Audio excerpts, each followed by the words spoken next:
A paz de Cristo, irmãos. Eu sou Valdeir Contaifer e vamos estar conversando sobre escatologia. A nossa pretensão é abordarmos os temas principais da escatologia.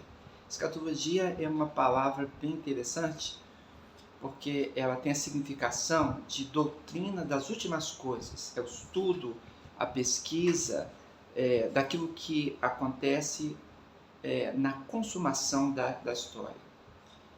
A escatologia é própria do ser humano. O ser humano quer saber o que vai acontecer adiante, né? As pessoas sempre querem saber o que acontece à alma no futuro. Essa é uma especulação que se encontra para tudo quanto é lugar. Alguns pensam que as almas dos mortos ficam aqui na Terra mesmo, na forma de almas penadas, de assombração. E outras pessoas pensam que essas almas retornam a outros corpos ou retornam para objetos, né?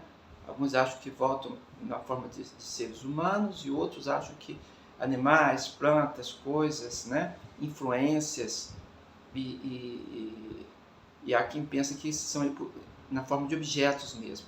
De qualquer forma, entendeu?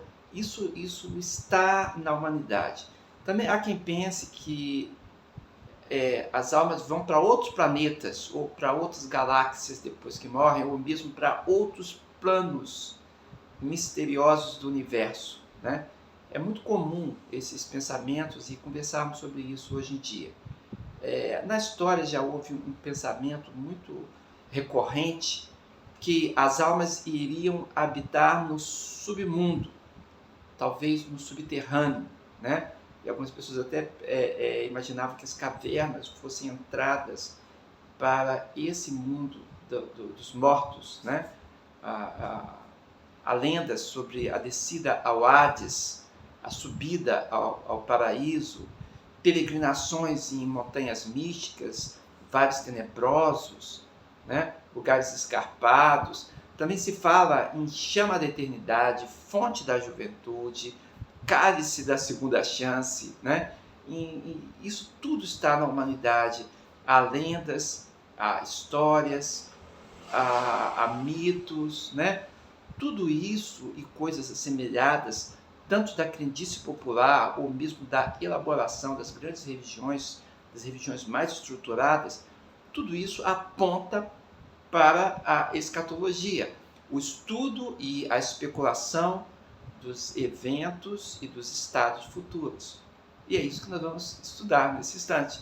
Só que nós vamos estudar da perspectiva do cristianismo, da perspectiva bíblica, porque no cristianismo não existe incerteza, não existe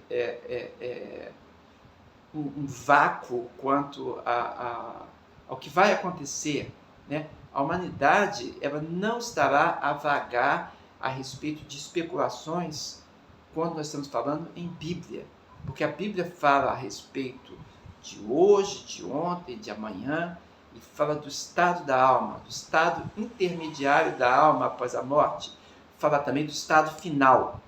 Tudo no cristianismo tem segurança, é lúcido e é certo, porque a Bíblia traz a revelação de Deus para nós. E a base cristã está justamente nas Escrituras Sagradas. O nosso Senhor Jesus Cristo, ele revelou e elucidou muitas coisas a respeito do futuro para os seus discípulos. E os apóstolos de Cristo, alguns deles trataram da esperança cristã com base na revelação que o Espírito Santo trouxe a eles e na base do que eles receberam, né, do Senhor Jesus. O nosso interesse nesse momento, agora, nas abordagens, no estudo que vamos fazer, né, é tratarmos da morte, do além, do retorno de Jesus, do milênio, os 1000 anos de paz, né, da ressurreição dos mortos, também aquilo que podemos saber como o fim de tudo, o dia final, o juízo final, né? É isso que desejamos tratar. Bem, que Jesus seja conosco nesse estudo e que nos abençoe, que haja reverência também no nosso coração para tratarmos sobre a palavra de Deus. Como eu falei, essa palavra escatologia é uma palavra bem interessante. ela é criada a partir de uma palavra grega, porque o Novo Testamento foi escrito em grego, né? E aí nós olhamos para as escrituras gregas e de repente nós encontramos muita repetição da palavra, do vocábulo skatos. Skatos é uma palavra que se repete cerca de 50 vezes no Novo Testamento para se referir a atos conclusivos. Por exemplo, quando fala da ressurreição dos mortos, em João capítulo 6, verso 39 e 40, verso 44, verso 54. Quando a gente olha para João 6, também João 11, 24, a palavra se repete ligando o tempo final, né, o tempo da ressurreição dos mortos. Também o julgamento do último dia, né, e a narrativa do último dia, que a gente encontra em João 12, 48 e João 11, 24, do 24 até o 28, nós encontramos também a palavra eschatos relacionada com isso, né? Então, quando a gente fala de últimos dias ou dos tempos da era presente, as coisas que acontecem, os eventos da era presente, que tem a ver com o desenrolar da história para a sua consumação, por exemplo, em 2 Timóteo 1, em Tiago capítulo 5, ali o verso 3, né? E também Pedro usa a palavra em 1 Pedro 1,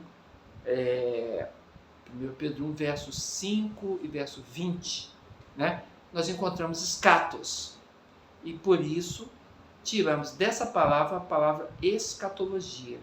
Essa parte logia, as pessoas costumam traduzir como estudo, né? O estudo disso, biologia, o estudo da vida, né? Mas podemos dizer assim, né, o estudo, mas seria mais um arrazoado, né? Um pensar sobre, a extensão do pensamento, da linguagem, a extensão do argumento, eu diria, né? Que seria a palavra logia, propriamente do grego a gente pronuncia logia, né? Então escatologia, ou escatologia, né, vai apontar para nós o estudo das últimas coisas, e tem sido referido de algum tempo para cá na teologia cristã como o estudo da esperança cristã, porque a esperança cristã não está no hoje, né? Está no amanhã. O apóstolo Paulo diz que em 1 Coríntios 15, se a gente ficasse aguardando somente nessa vida, seríamos os mais infelizes de todos os homens. Por que ele diz isso? Né? Porque há muita aflição, e dores, e tribulações, né? E perseguição ao cristianismo, perseguição à fé, perseguição ao testemunho de Jesus. Então, apesar que temos momentos felizes, alegres, e a felicidade nessa vida, ela é possível em Cristo, mas nós estamos apontados, direcionados para mais adiante, né? 2 Pedro 3 também apresenta essa palavra dessa forma. Jesus falou bem assim: eu sou o alfa e o ômega, diz o Senhor, o que é, o que era e o que há de vir, o Todo-Poderoso. Então, se Jesus é quem inicia e quem termina, né? Alfa e ômega são duas letras do grego, né? Alfa é a primeira e ômega é a última. É como se falássemos no nosso vocabulário, né? No nosso alfabeto, eu sou o A e o Z, né? Só que o ômega não corresponde ao Z, que seria o Z em grego, mas ao O, né? O alfa e o O, porque o alfa é a primeira letra e o ômega é a última letra do alfabeto grego. Então, quando Jesus fala isso, ele diz: eu abarco toda a história. Eu inicio e eu finalizo. Sou eu que dou sentido ao que acontece. Foi o que Jesus falou, um pronunciamento de Jesus assumindo a sua divindade, a sua eternidade e a sua soberania. Então, quando Jesus fala assim, a gente entende que o que ele vai falar, né, a escatologia, né, escatologia não, escatos, o tempo final, ele vai dizer sobre isso, e a gente então vai ter autoridade para elaborar a escatologia, né, o raciocínio, o argumento a respeito do que ele disse, do que os apóstolos disseram, do que as Escrituras nos apontam, né? Como os dias finais. Eu quero ainda dizer que eu procuro sempre dividir a escatologia em 3 partes. É uma divisão didática apenas. A gente tem a escatologia chamada de pessoal, porque ela diz respeito ao indivíduo, né? Fala sobre a morte, né? É o nosso primeiro tema que vamos abordar, né, na escatologia. Então, morte tem a ver comigo, né? Então, é a escatologia pessoal. Mas após a morte, tem o estado intermediário da alma. O que acontece com a alma depois que a gente morre? Para onde que vai? Para onde vai a alma da pessoa, do pecador que não se arrependeu, do ímpio, como diz as Escrituras? Qual é o destino do ímpio? E qual é o destino do justo? O justo é aquele que foi justificado por Cristo Jesus, pelo sacrifício dele, né? Porque todos nós somos pecadores, mas nós somos pecadores que reconhecem o que Jesus Cristo fez, e com esse reconhecimento nós tomamos posse da promessa dele de salvação eterna, né? E a vida eterna que estava com o Pai é manifestada a nós por Jesus e em Jesus Cristo. Então, quando a gente se apropria disso, nós estamos lidando com a escatologia pessoal. A morte e o estado intermediário da alma, tanto dos justos quanto dos injustos, né? Agora, quando a gente diz dos outros eventos, os eventos que têm a humanidade como um todo, por exemplo, milênio, a volta de Jesus Cristo, o tema também do arrebatamento da igreja, né? Esses temas, né? O Armagedon. Então, nós estamos falando do juízo final. Então, estamos falando do que vai acontecer na humanidade como um todo, aos grandes grupamentos, né? Todos os grupamentos da Terra, como isso se comporta. Então, nós chamamos isso de escatologia cósmica ou escatologia geral, para fazer uma distinção da individual e pessoal, né? Como eu falei, eu divido em 3, porque eu também uso a escatologia especulativa. A escatologia especulativa é o acompanhar das notícias, das profecias, do jornal, da internet, do que acontece no noticiário, do que acontece ao nosso redor, do que nós presenciamos nesse tempo, e falamos o que isso se refere com relação às profecias ou às revelações. Então, quando olhamos para isso, nós estamos especulando no tempo presente. E por isso que eu designo isso como escatologia especulativa.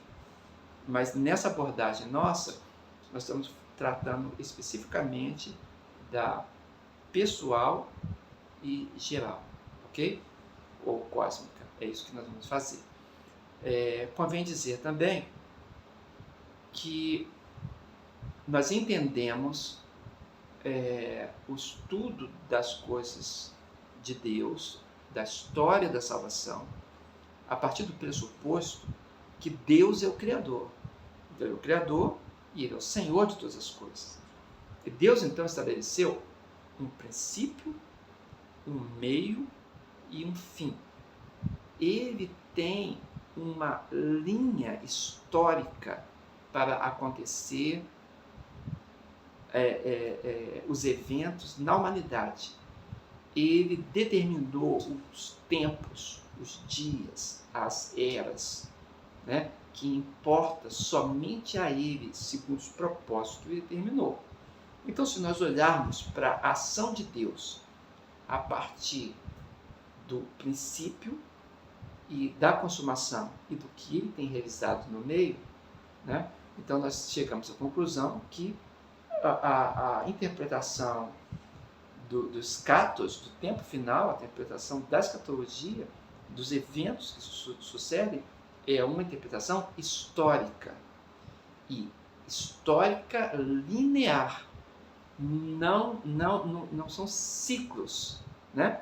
A história não fica se repetindo em ciclos, como a grande maioria das religiões vê. Mas no cristianismo bíblico, né? Porque tem um cristianismo que não é bíblico, né? Mas o cristianismo bíblico, a história é linear, é uma revelação histórica e linear. Deus se revela na história. Jesus adentra a história e lhe dá sentido. Então é assim que nós vamos ver, ok? Então, com esses pressupostos, eu quero dizer que somos bem-vindos, né, para estudarmos a doutrina das últimas coisas e que Deus nos abençoe nesse trabalho. Vamos iniciar falando de morte, ok? Que Deus nos abençoe.